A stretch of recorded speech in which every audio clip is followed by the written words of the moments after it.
ભગવાન જગન્નાથની 41મી રથયાત્રાને લઈને તમામ પ્રકારની તૈયારી પૂર્ણ। રથયાત્રામાં સુરક્ષાને લઈને ભાવનગર પોલીસે રિહર્સલ કર્યું હતું। ભાવનગરમાં ભગવાન જગન્નાથની રથયાત્રા શહેરના રાજમાર્ગો પર ભક્તોને દર્શન દેવા માટે નીકળવાની છે। ત્યારે રથયાત્રામાં ભાવિકોને ભગવાન જગન્નાથના દર્શન શાંતિપૂર્ણ માહોલમાં થાય તે માટે પોલીસ દ્વારા તમામ પ્રકારની તૈયારી પૂર્ણ કરવામાં આવી છે। ભાવનગર રેન્જ આઈજી ડીએસપી અને પોલીસ કાફલા સાથે શહેરના મુખ્ય માર્ગો પર રથયાત્રાનું રિહર્સલ યોજવામાં આવ્યું હતું।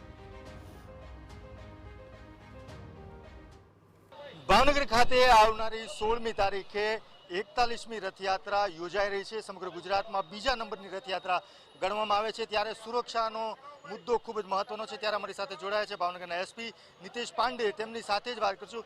સાહેબ, કેવા પ્રકારનું આયોજન આ રથયાત્રાને લઈને? આ વખતે જે છે 41મી જે રથયાત્રા છે ભાવનગરમાં એ 16 જુલાઈએ છે। એના પૂર્વ તૈયારીના આયોજનના ભાગરૂપે છેલ્લા લગભગ 3 અઠવાડિયાથી પોલીસ જે છે સતત ફૂટ પેટ્રોલિંગ, કોમ્બિંગ આવા બધા આયોજન કરે છે। જેટલા પણ એવા ન્યુસન્સ એલિમેન્ટ છે એનો પર કંટ્રોલ કરવામાં પાસા અટકાયતી પગલાંની એક્શન પણ લીધેલ છે। અને સાથે સાથે એક એકતાનો મેસેજ આપવા માટે અમે લોકોએ જે છે એક બ્લડ ડોનેશન કેમ્પ અને મહેંદી કોમ્પિટિશન એવી પણ બધા આયોજન કર્યું છે। અને કાલ 12 તારીખથી જે છે જિલ્લાનો પોલીસ, પછી રેન્જની પોલીસ અને આજુબાજુના જે જૂનાગઢ, રાજકોટ રેન્જ અને આજુબાજુના જે બધા એકમો છે અહીંયાથી એક્સ્ટ્રા પોલીસ આપવામાં આવેલ છે વધુ બંદોબસ્તના ભાગરૂપે। એમાં અત્યાર સુધીમાં જે છે ટોટલ બંદોબસ્ત જે છે એક એસપી, 15 એએસપી ડીવાયએસપી, એના સાથે સાથે લગભગ 50 જેવા પીઆઈ અને 120 જેવા પીએસઆઈ એમાં ભાગ લઈ રહ્યા છે। અને 3500 જેવા જે છે પોલીસ અને અન્ય જે હોમગાર્ડ કર્મચારીઓ જોઈએ છે એ પણ બંદોબસ્તમાં આવશે। એના સાથે સાથે જે છે સીએસએફ અને એસઆરપીની અલગ અલગ કંપનીઓ પણ એમાં ભાગ લેવાની છે। અને એના જોડે જોડે છે અમારી માઉન્ટેડ પોલીસ જે છે, પછી ડ્રોન જે યુનિટ છે એ પણ એમાં ભાગ લે છે। અમારી ખાસ કરીને વાત કરવામાં આવે તો લોકોને શું સંદેશ હશે, મેસેજ હશે? કારણ કે રથયાત્રા દર વર્ષે એકવાર જ થતી હોય છે, બહુ મોટી માત્રામાં ટ્રાફિક પણ થતો હોય છે, દર્શનાર્થીઓ ભક્તો હોય છે, ત્યારે લોકોને શું મેસેજ હોય છે જેથી લઈને અરાજકતા ન થાય, શાંતિપૂર્ણ માહોલમાં આખી રથયાત્રા પૂરી થાય? એના માટે લોકો માટે શું પોલીસ કહે છે? લોકોને એક જ સંદેશ છે કે આ એક ધાર્મિક ઉજવણી છે।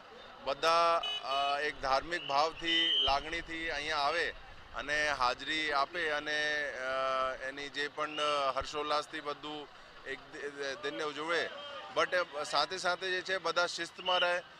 ઘણી બધી જગ્યા ટોલા થાય છે તો એમાં એક જરૂરિયાત છે કે બધી પોતપોતાના વિભૂતિ વાપરીને શિસ્તમાં રહે, બિનજરૂરી ટોળા ના કરે। અને બીજું, ટોલામાં એવું પણ હોય છે કે અમુક અસામાજિક તત્વો, ખિસ્સા ચોરો હોય છે, તો એને ખાસ વસ્તુનું ધ્યાન રાખે કે કોઈ પણ જે છે કિંમતી વસ્તુ જે છે, ચીજ વસ્તુ એના જોડે ના, જેટલું શક્ય હોય એને અટકાવે। સાહેબ, નિયમોનો ભંગ ન થાય અને એની સાથે સાથે બધા જ સમાજ વચ્ચે, કોમો વચ્ચે સુલેહ રહે એ બહુ જરૂરી છે, ત્યારે એના માટે આપ શું કહેશો?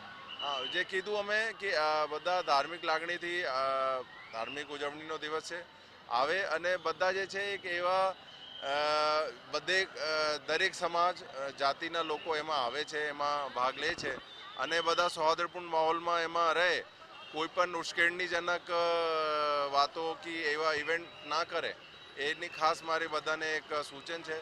સાથે સાથે ઘણી વખત સોશિયલ મીડિયા પણ એવું થાય છે કે અફવાઓ ફેલાય છે, એને કોઈ ધ્યાન ના આપે અને એવી કોઈ વાંધાજનક ચીજ વસ્તુ હોય એના ઉપર પોલીસને તાત્કાલિક રિપોર્ટ કરે। આ હતા ભાવનગરના એસપી નીતેશ પાંડે સર। તેમનું કહેવું છે કે અત્યારે રથયાત્રાને લઈને પૂરતો બંદોબસ્ત અને વ્યવસ્થા કરી દેવામાં આવી છે અને લોકોને અપીલ પણ કરવામાં આવી છે કે શાંતિપૂર્ણ માહોલમાં આ રથયાત્રા પૂર્ણ કરે। કેમેરા પર્સન રાજેશ રાઠોડ સાથે અજીત ગઢવી, TV9 ભાવનગર। તો ભાવનગર રથયાત્રા સમિતિ દ્વારા ભગવાન જગન્નાથના રથને હાઈટેક રથ બનાવવામાં આવ્યો છે। રથમાં તમામ દિશાઓમાં સીસીટીવી કેમેરા મૂકવામાં આવ્યા છે। એક મુખ્ય વાઇડ એંગલથી કેમેરો પણ મુકાયો છે, જેથી રથની આજુબાજુની સુરક્ષા અને પાછળ આવતા ભક્તોની પણ હલચલ કેપ્ચર કરી શકાય। રથની અંદર લોકો સરળતાથી દર્શન કરી શકે તેના માટે પણ વ્યવસ્થા કરાઈ છે। ડાયરેક્ટ રથમાંથી જ રથયાત્રાનું લાઈવ કરવામાં આવશે, જેથી લોકો ઘર બેઠા જ પોતાના મોબાઈલમાં કે પછી ટીવીમાં ભગવાન જગન્નાથના દર્શન કરી શકે। તેના માટે ટેકનિકલ સાધનો ગોઠવી અને હાઈટેક બનાવવામાં આવ્યું છે.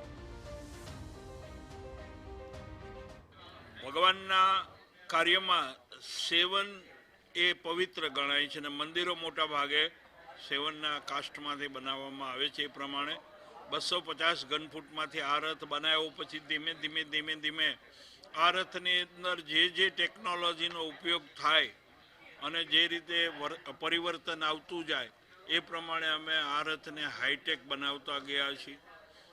આ રથની અંદર સીસીટીવી કેમેરાઓ પણ લગાવવામાં આવ્યા છે.